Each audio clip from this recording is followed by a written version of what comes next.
안녕하세요. 저는 평범한 남자입니다. 새벽에 문득 제가 겪었던 소름 끼쳤던 일이 생각이 나서 이렇게 글을 쓰게 되었어요. 저는 올해 30살입니다. 제가 할 이야기는 지금으로부터 약 5년 전에 있었던 이야기입니다. 당시 저희 부모님은 대학로에서 원룸에 세를 주셨어요.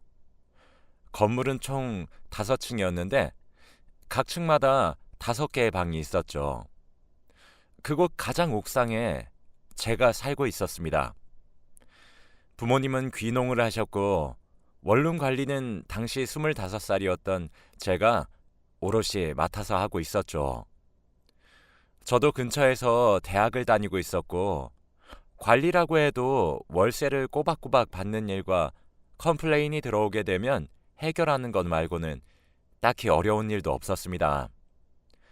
그리고 들어오는 월세도 제가 관리를 해서 어린 나이치고 수입이 굉장히 좋았어요. 부모님은 그 원룸 건물을 제게 물려주시려는 생각을 하고 있어서 미리 교육을 받는 셈치라 하셨죠. 저희 건물은 당시의 원룸치고도 보안이 좋은 편에 속했습니다. 주위에 널리고 널려있던 원룸들 중에서 가장 월세가 비쌌지만 방이 모자라서 문제일 정도였죠. 그러다 보니 지방에서 딸 혼자 올려보낸 부모님들은 월세가 비싸도 괜찮으니 방 좀 빼면 연락 달라고 성하셨습니다. 그래서 저희 건물에 사는 사람들은 거의 90% 여학생들이었어요. 이게 제 개인적인 생각일진 모르겠지만 여자들은 진짜 까탈스럽더라고요. 해보지도 않고 이거 해주세요, 저거 해주세요, 이거 안 되는데 고쳐주세요, 저것도 교체해줘요, 이것도 갈아주세요 등등 별 잡다한 요구들을 자꾸 하더라고요. 솔직히 정말 귀찮았습니다. 그 중에 한 여학생은 자꾸 현관 비밀번호를 바꿔달라고 요구했었어요. 솔직히 입주할 때 설명서들을 다 주는데 그거 읽고 시도하면 되거든요. 근데 그 여학생 딴에는 그 과정이 복잡하고 어려운지 자꾸 주기적으로 연락이 와서 그때마다 비밀번호를 바꿔줬습니다. 하는 짓을 보아하니 진상일 가능성이 엄청 높아 보였거든요. 이런 사람들한테 한번 잘못 걸리면 진짜 피곤해져서 조금 귀찮고 말아야지 하며 친절하게 요청하는 대로 다 해줬어요.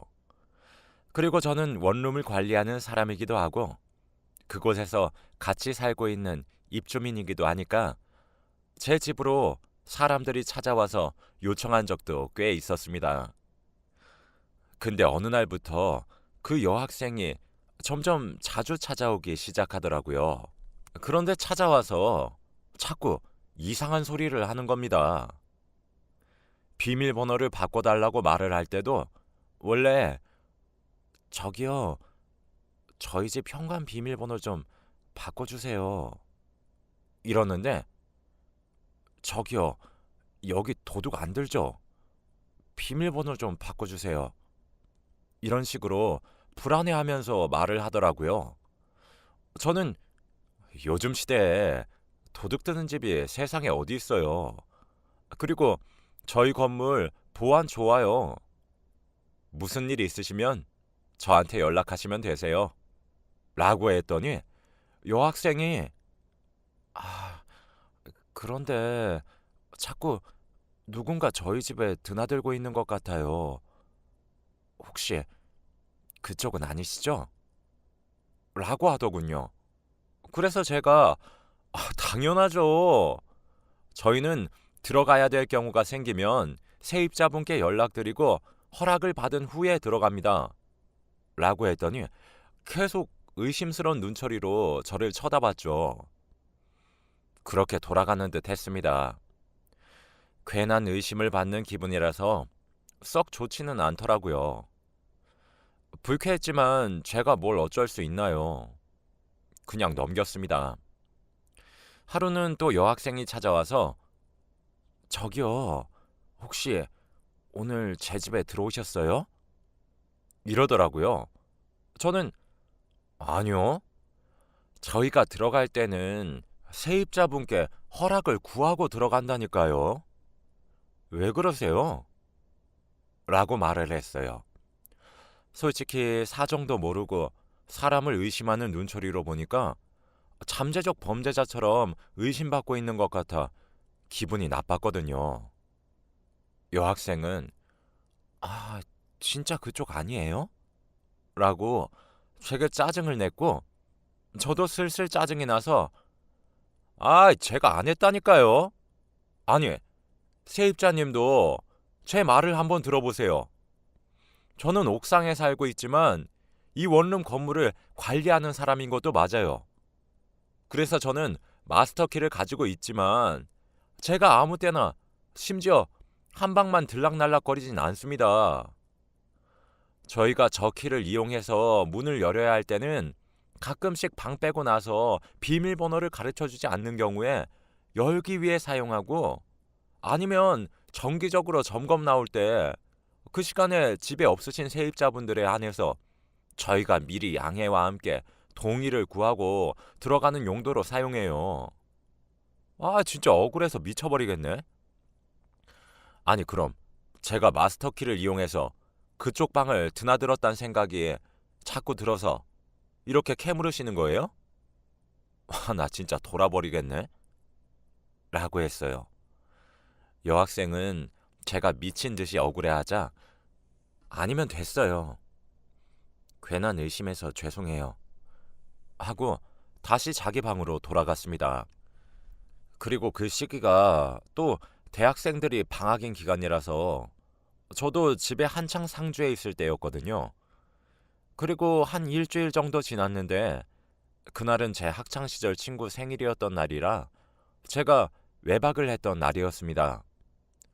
생일인 친구도 자취를 해서 절 포함한 6명이서 친구 집에서 치킨도 시켜 먹고 술도 먹고 사진도 찍어서 SNS에 올리며 낄낄거리며 잘 놀았죠. 그러고 다음날 낮에 집으로 돌아왔는데 저희 집 문 앞에 그 여학생이 서 있는 겁니다. 여학생은 아니 왜 전화를 받지 않으세요? 라며 다짜고짜 제게 화를 내기 시작했어요. 어제 과음해서 머리도 울려서 죽을 것만 같은데 소리를 빽빽 지르니 당장이라도 토할 것 같더라고요. 그래서 이번엔 또 무슨 일이신데요? 라고 제가 물었습니다. 그랬더니 그 여학생은 다짜고짜 제 뺨을 내려치고는 당신 내가 고소할 거야! 라며 소리를 고래고래 지르는 겁니다. 이쯤 되니 저도 진짜 머리끝까지 화가 나서 진짜 저기요 보자 하니까 진짜 제가 만만해요? 뭐 요청하는 것마다 군말 없이 해주니까 제가 우습습니까? 지금 다짜고짜 이게 무슨 짓이죠? 고소는 제가 폭행으로 지금 경찰을 부를 거예요. 아시겠어요? 진짜 별 미친 사람을 다 보겠네? 라고 화를 냈습니다. 그랬는데도 그 여학생은 제게 지금 누가 누구 보고 큰 소리 치는 거예요? 콩밥 드시고 싶으세요? 진짜 아니라고 그렇게 발뺌하셨으면서 어이가 없네 진짜. 그쪽이 제 방을 들락날락 하셨잖아요. 라는 거예요.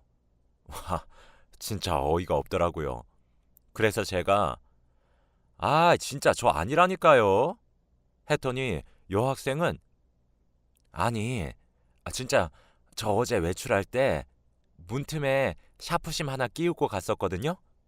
근데 외출해서 돌아와 보니까 샤프심이 부서져 있었다니까요. 그리고 그뿐만이 아니라 제가 나가기 전에 이불 모서리도 살짝 접어놨고 의자도 책상에 넣어놨는데 이불 모서리는 펴져 있었고 의자도 제가 넣어놨던 위치보다 더 나와 있었단 말이에요. 마스터키를 들고 있던 당신 말고 제 방에 들어올 수 있는 사람이 어디 있어요? 없잖아요. 그래놓고 뭐? 경찰? 경찰은 제가 불러야죠. 라며 소리를 지르는 겁니다. 저는 황당해서 그러니까 세입자님 나가기 전에 본인만 알 수 있는 장치를 이것저것 했는데 나갔다 와보니까 어그러져 있었다 이 말이시죠? 라고 물으니 여학생은 네! 라고 대답했어요.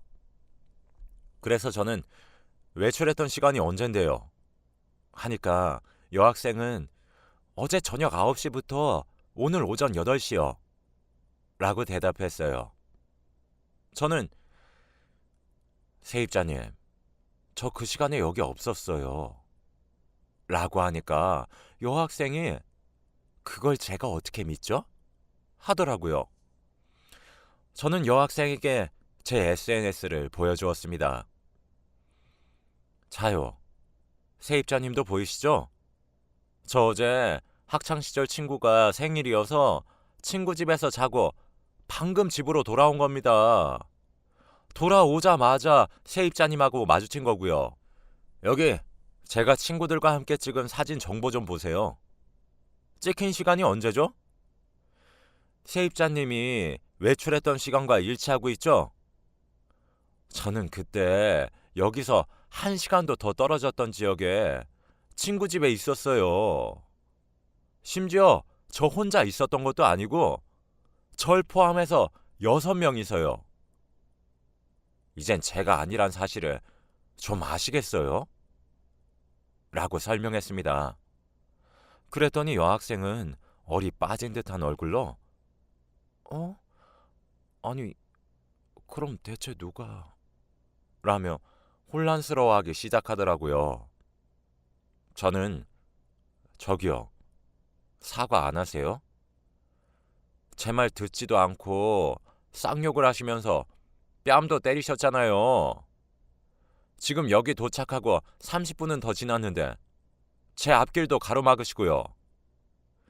지금 그쪽이 저한테 사과를 해야 될 상황으로는 보이지 않으세요?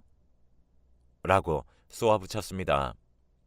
그 여학생은 그제서야 아, 죄송합니다. 제가 뭘 착각했나 봐요. 라며 사과를 했어요. 저는 됐어요. 집에 들어가게 비키세요. 라고 말을 한 뒤 집으로 들어갔습니다. 그날 저녁 그 여학생으로부터 연락이 한 통 왔어요. 저기요, 아까는 실례가 많았습니다. 죄송해요. 다름이 아니라 정말로 제 방에 누군가 들락날락거리는 것 같아서 정말 너무 무서워요. 사실 관리인님 말씀은 오늘 한정이고 다른 날은 제가 모르잖아요. 그래서 관리인님을 100% 믿을 수가 없습니다. 이거 누가 제 방에 들어오는 건지 밝혀주세요. 라면서요. 저는 아니, 비밀번호도 제가 모르는데 어떻게 제가 그쪽 집에 들어갑니까? 혼자만의 상상 아닙니까? 그냥 그쪽에 친구들한테 비밀번호 말하고 다닌 거 아니에요? 라고 답장을 보내니까 여학생은 아니, 진짜 저희 집 비밀번호 저희 부모님도 모르신다고요. 그러니까 지금 제가 미치고 팔짝 뛸 것 같다니까요. 범인 잡아달라고요. 라고 말하더라고요. 저는 와, 진짜 징하다 징해 싶었고 잘못 걸렸네 싶었습니다. 근데 이런 소문이 저희 원룸에서 나오면 세입자가 빠질 수도 있는 노릇이고 믿져야 본전이라는 생각이 들었어요. 그런데 사실 과대망상인지 허언증인지 정신병에 걸린 환자일 수도 있고 그 말 믿고 CCTV를 층마다 설치하자니 비싼 돈 들이기도 좀 그렇더라고요. 그 당시에는 엘리베이터와 현관 그리고 주차장에 각각 한 대씩만 있었거든요. 그래서 바카스 박스에 카메라를 넣고 구멍을 뚫어 숨긴 뒤에 여학생이 살고 있는 3층 복도 구석에 두었습니다. 아무래도 단점은 6시간마다 메모리 카드에서 영상을 빼줘야 되는 것 말곤 없었죠. 그렇게 6시간마다 알람을 맞춰서 메모리를 비워내길 일주일을 했어요. 일주일 정도 귀찮은 짓거리를 하니까 진짜 그 짓도 못하겠더라고요. 시간 맞춰 일어나서 비우고 이러는 작업이 여간 귀찮은 게 아니었거든요. 그리고 진짜로 아무런 일도 더 이상 안 생기는 것 같았죠. 여학생이 항의하는 것도 안 하길래 저도 그만두었어요. 그런데 다음날 사고가 터졌습니다. 하필 제가 카메라를 치운 바로 다음날에 말이죠. 그런데 그날 제 집 초인종을 누른 사람은 그 여학생이 아니었습니다. 바로 경찰이었죠. 저는 영문도 모른 채로 무슨 일입니까? 했더니 예, 안녕하십니까. 경찰입니다. 신고가 들어왔어요. 협조가 필요한데 잠시 밖으로 나오실 수 있으십니까? 이러는 겁니다. 진짜 죄 지은 것도 없는데 뭐랄까 똥줄이 타는 기분이었어요. 저는 경찰에게 무슨 일 때문에 그러시죠? 라고 물어봤더니 경찰이 하는 말이 너무 충격이었습니다. 예. 성함이 김지혁 씨 맞으시죠? 라는 질문에 네라고 대답했어요. 경찰은 다름이 아니라 302호 이나라 씨 신고로 출동했어요. 아무래도 집에 누가 들어온 것 같다는 신고가 접수가 되어서요. 라더라고요. 상황을 들어보니 이번 일주일 동안 여학생은 방학을 이용해서 고향에 있는 본가에 잠시 다녀왔나 보더라고요. 그런데 가기 전에 현관 손잡이 안쪽 부분에 반짝이를 묻혀놓고 간 거였어요.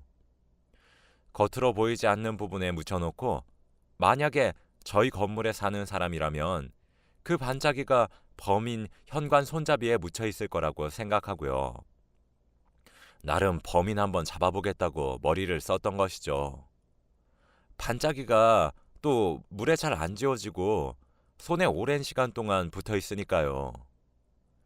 그렇게 생각하고 짐을 풀고 원룸 건물에 있는 모든 손잡이를 조사해야겠다고 마음을 먹고 현관문을 열었는데 안에 펼쳐진 풍경이 소름이 끼치더래요. 여학생이 방에 들어가자마자 정말 도둑이라도 든 것처럼 집안 여기저기가 파헤쳐져 있었습니다. 마치 누가 뒤지기라도 한 것처럼요. 그리고 범인은 그 여학생을 조롱하기라도 하듯이 바닥과 벽지 그리고 책상, 이불 할 것 없이 여기저기에 그 반짝이가 묻은 손을 문질렀나 보더라고요. 그리고 화장실을 열어봤더니 좀 전에 누군가 샤워라도 한 것처럼 화장실에 수증기가 서려 있었고 바닥에 물도 촉촉했대요. 비누도 물에 불어 있었고요. 여학생은 소름 끼쳐하며 집을 나와 복도에 주저앉아 경찰을 불러서 신고를 했던 거였습니다.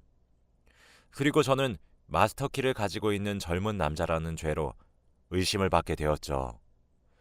경찰은 제가 살고 있는 집에 들어와서 컴퓨터 키보드, 마우스, 휴대폰, 침대, 의자, 책상, 손잡이, 심지어 변기에 물 내리는 레버까지 반짝이가 묻어있는지 조사했어요. 당연히 제 방에서는 안 나왔죠. 제가 들어가지 않았으니까요. 그리고 또 저희 원룸 건물에 있는 모든 세입자분들의 현관 바깥 손잡이에 반짝이가 묻어있는지도 조사했습니다. 그런데 어디에도 묻어있지 않더군요. 결국 저는 참고인 신분으로 경찰서에 가서 조사도 받고 왔어요. 부모님께 말씀을 드려야 하는 건가 고민을 하며 터덜터덜 집으로 혼자서 돌아오고 있었는데 갑자기 제가 촬영했었던 카메라가 생각이 나더라고요. 저는 미친 듯이 집으로 달려와서 컴퓨터에 백업해 놓았던 파일들을 켜서 하나씩 다 보기 시작했습니다.